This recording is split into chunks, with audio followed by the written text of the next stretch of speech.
Okay, let's dive deep into these sources today. We're tracing the long career of Alara. She's a civil engineer down in Kill Devil Hills. Right. And it's less a story of, outright failure and more this really slow, complex tragedy. It's about choosing these immediate fixes instead of, well, bigger changes. And our goal here, our mission, is to figure out how these actions, these sort of celebrated engineering feats, acts of resilience, how they ended up being called a comfortable road to ruin. Exactly. We're seeing it through Alara's eyes. She really believed that adaptation building bigger, stronger was the practical path forward against rising seas. Okay, so let's unpack that first big project, 2025. There was a hurricane cut right through the island. Yeah. And Alara led the project for the Jug Handle Bridge extension. Yeah. It was seen as this, elegant bypass, right? Yeah. A monument to resilience. Oh, absolutely celebrated. Huge deal at the time. But the sources, they immediately flagged this core irony. Okay. Resilience, when you build it at that kind of scale, it carries its own costs, massive costs. What kind of costs are we talking about? Well, everyone praised it for helping the community survive, right? But nobody was really talking about the carbon cost. The diesel for the barges, the millions of tons of concrete, all the fossil fuels just to build the thing over years. So they were literally building the solution, using the ingredients that made the problem worse in the first place. That's it, exactly. Fixing the visible problem, the immediate damage. Right. But pouring fuel on the fire of the bigger problem, the one driving the storms, climate change. Okay, so fast forward then. 15 years later, 2040, the big one. A monster Category 5. And it didn't just hit, it stalled offshore. The reports, they're stark.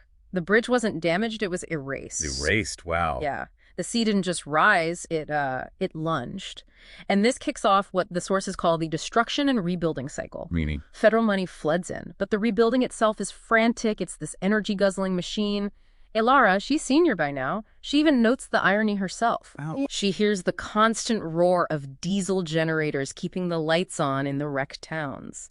And she thinks, that sound, the sound of recovery, it sounds just like the monster we're fighting. And that's what her son picked up on, Ben. Yeah, the next generation saw it clearly. As a teenager, he asks this brutally simple question.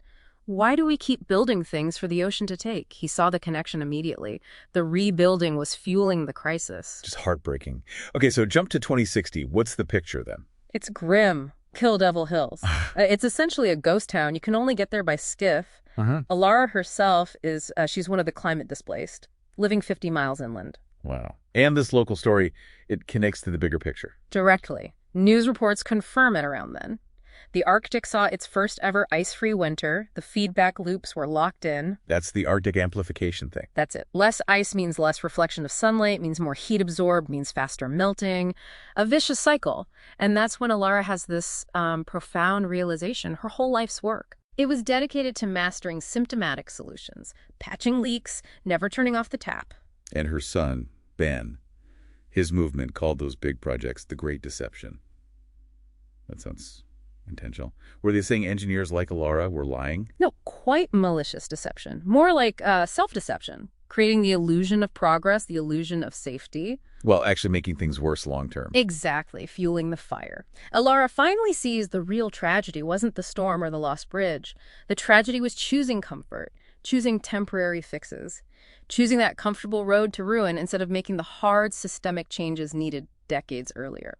So the takeaway here for you listening, Alara's story, it really shows how even these massive, heroic adaptation efforts, if they ignore the root cause, can backfire catastrophically. They built a more survivable present, but at the cost of accelerating future destruction. Which leaves us with a really tough question for you to think about. Yeah. These huge adaptation projects, the concrete, the steel, the diesel, all of it, carry such an immense carbon footprint.